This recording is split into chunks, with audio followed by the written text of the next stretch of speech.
મહત્વપૂર્ણ સમાચારથી બુલેટિનની શરૂઆત કરીએ તો રાજ્યમાં ગીર સોમનાથમાં હાલના સમયે વરસાદી માહોલ જામેલો જોવા મળી રહ્યો છે।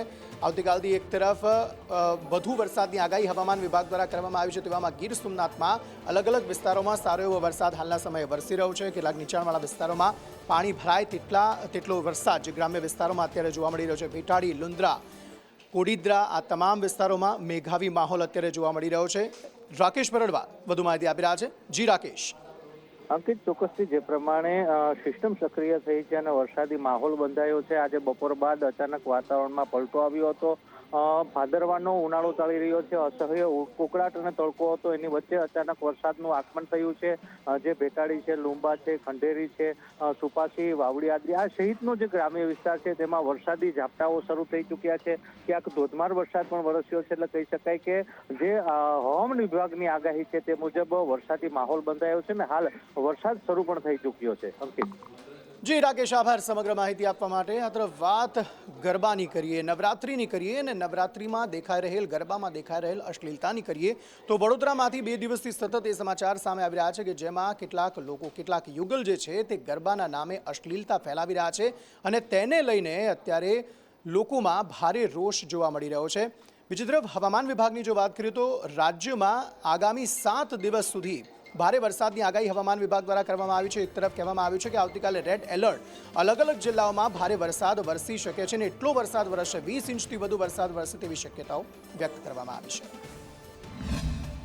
आने वाले 7 दिनों के लिए जो गुजरात की स्टेट फोरकास्टर्स में लाइट टू मॉडरेट रेन का पूर्वानुमान है। और वार्निंग की बात करेंगे तो आज के लिए जहां पर हैवी रेनफॉल की वार्निंग है वो डिस्ट्रिक्ट है नवसारी, वलसाड़, दमन, दादरा नगर हवेली, तापी डांग और नर्मदा छोटा उदयपुर डिस्ट्रिक्ट शामिल है।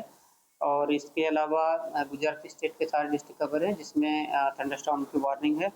और डे 2 की बात करेंगे तो डे 2 के लिए गुजरात रीजन के लिए एक्सट्रीमली हैवी रेनफॉल की वार्निंग है और साथ में रेड अलर्ट जारी है। और जो डिस्ट्रिक्ट है जहां पर एक्सट्रीमली हैवी रेनफॉल की वार्निंग और साथ में रेड अलर्ट है वो डिस्ट्रिक्ट है सूरत, नवसारी, वलसाड़, दमन, दादरा नगर हवेली।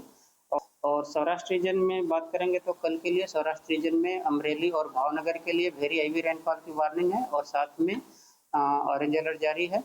गृह राज्य मंत्री એવું કહી રહ્યા છે કે અશ્લીલતા નહીં ચલાવી લેવાય। બીજી તરફ વિધર્મીઓનો એક મુદ્દો જે છેલ્લા ઘણા સમયથી ચાલી રહ્યો છે કે ગરબામાં કોઈ પણ વિધર્મી ના જોઈએ। રાજકોટમાં એક ક્લબ છે કે જેમાં વિધર્મીઓ આવ્યા અને વિશ્વ હિન્દુ પરિષદે તેને પકડ્યો, પરંતુ આ તમામની વચ્ચે કોંગ્રેસના નેતા ઇન્દ્રનીલ રાજ્યગુરુ કે જે ત્યાંના આયોજક છે તેમણે આ મામલે વિરોધ નોંધાવ્યો। તેમણે એ સમર્થન એ વિધર્મીઓને આપ્યું કે એ લોકો ગરબા જ ગાતા હતા, કલમા ગાવા માટે નહોતા આવ્યા અને આ જ મામલાને લઈને ઇન્દ્રનીલ રાજ્યગુરુ અને વિશ્વ હિન્દુ પરિષદ આમને સામને આવી ગયા છે।